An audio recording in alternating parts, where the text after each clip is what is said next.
कठुआ जिले की बनी तहसील में मंगलवार को तड़के सुबह आग लगने का मामला सामने आया। बताया जा रहा है कि आग इतनी भयानक थी कि 2 इमारतें और 5 दुकानें जलकर राख हो गई। आग पर काबू पाने के लिए पुलिस, सीआरपीएफ और सेना के जवानों ने कड़ी मशक्कत की। राहत की बात यह रही कि इस वारदात में किसी तरह का जानी नुकसान नहीं हुआ है। जानकारी के मुताबिक बनी कस्बे के मेन मार्केट में मंगलवार तड़के 3-4 बजे कुछ लोगों ने एक इमारत से धुआं उड़ता देखा। देखते ही देख आग भड़क उठी और उसने पास की इमारतें और दुकानों को भी अपने कब्जे में ले लिया। स्थानीय लोगों, पुलिस, सीआरपीएफ और सेना के जवानों ने कड़ी मशक्कत के बाद आग पर काबू पाया। सुबह 10 बजे तक आग की रोकथाम की कोशिशें लगातार जारी रही। इतना ही नहीं, आग पर काबू पाने के लिए कठुआ से फायर टेंडर भेजे गए। दोनों इमारतों में रह रहे लोगों ने किसी तरह बाहर निकलकर अपनी जान बचाई। आग से 2 इमारतों और 5 दुकानों समेत दुकानों के अंदर रखा सारा सामान जलकर राख हो चुका था।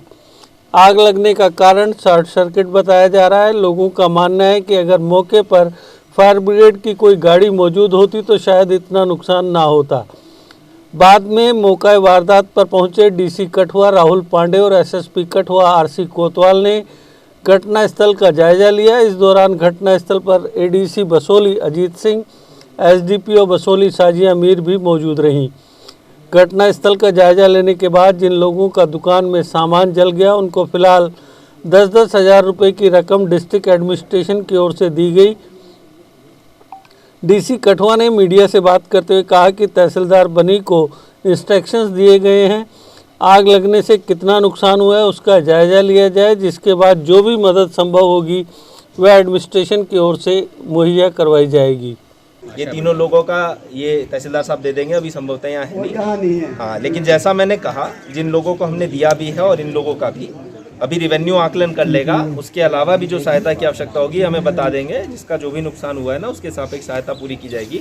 मैं फिर से आप सब लोगों का बहुत बहुत धन्यवाद करता हूँ और बहुत प्रशंसा करता हूँ आप लोगों की। मैं फिर से यही बात बोलूँगा, आज अर्ली मॉर्निंग में संभवतः जो अभी कारण दिखाई दे रहा है प्रथम दृष्टया शॉर्ट सर्किट की वजह से जो लकड़ी के स्ट्रक्चर्स थे, जिनमें नीचे दुकानें थी, ऊपर मकान थे, वैसे 2-3 स्ट्रक्चर्स में आग लगी है। अभी मैंने और एसएसपी साहब ने साथ में विज़िट किया है। अर्ली मॉर्निंग होने के बाद भी यहाँ पे प्रशासन, पुलिस, आर्मी, कंसर्न विभाग और सबसे महत्वपूर्ण जो यहाँ की लोकल जनता है, उसके आपसी सहयोग से सबसे अच्छी बात ये रही कि उस आग पे काफ़ी जल्दी काबू पाया गया। किसी व्यक्ति की जान का नुकसान नहीं हुआ, वो एक बहुत अच्छी बात रही। और जो भी माली नुकसान और लोगों का हुआ है उसमें भी, जैसा अभी हमने लोगों से चर्चा में भी कहा, अभी हमने सांकेतिक सहायता भी की है सभी लोगों की, जो चाहे किराएदार हों चाहे मकान मालिक हों, जिनका नुकसान हुआ है। और अभी हम अपने विभाग के माध्यम से, रेवेन्यू विभाग के माध्यम से आकलन भी करा रहे हैं, जिसकी जो भी सहायता होगी वो सहायता भी की जाएगी। कितनी राशि दी गई सर उनको? अभी प्रत्येक व्यक्ति को 10-10 हज़ार रुपये दिए गए हैं, लेकिन साथ ही साथ जैसा मैंने कहा, रेवेन्यू आकलन भी करेगा और जो भी उसके अलावा सपोर्टिंग राशि चाहिए होगी उसका भी आकलन करके हमको भेजेगा, हम वो भी देंगे। आज क्योंकि मौका भी हमने जब विज़िट किया तो थोड़ा ये भी समझा, फायर ब्रिगेड की आवश्यकता तो है, लेकिन फायर ब्रिगेड किस स्वरूप में चाहिए, क्योंकि यहाँ संकरी, आपने जैसा देखा हो दुकानों की जो लोकेशन है वो बहुत ही संकरी है। तो हमारा मेन फोकस इस चीज़ पे होना चाहिए कि पानी की जो उपलब्धता है, जैसा मुझे लोगों ने बताया, तहसीलदार साहब ने भी बताया कि नीचे दरिया है, तो हम किस प्रकार से पानी की उपलब्धता कर सकते हैं अगर ऐसी भविष्य में कोई घटना होती है, ताकि इस तरह की घटना पे आग पे तुरंत काबू पाया जा सके। वो अब हम वापस जाके चर्चा करेंगे और कोशिश करेंगे कि उसका हम समाधान कर सकें। आग लगने की क्या वजह सामने आ रही है सर? कुछ अभी जैसा मैंने कहा, प्रथम दृष्टया जो बताया गया और जो समझ में आ रहा है वो शॉर्ट सर्किट है, लेकिन वो थोड़ा सा ना जाँच का विषय रहेगा, उसके बाद ही मैं बता पाऊँगा। Thank you. टोटल लॉस हो गया जितना भी था, मिट्टी बन गया सारा, थोड़ा आग से, थोड़ा पानी से। क्या मांग करना चाहेंगे, किस तरह की सहायता हो? मैं यही डी साहब से करता हूँ कि अगर चलो हम गरीब बंदे हैं, दूर पहाड़ों से उठ के यहाँ आके अपना छोटा मोटा जो था बच्चों के लिए कमाते थे, वो आज से तकरीबन सारा बंद हो गया system he.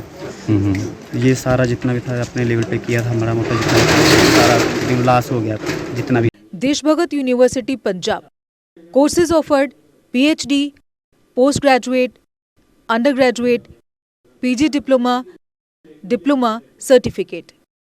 Contact us for admissions.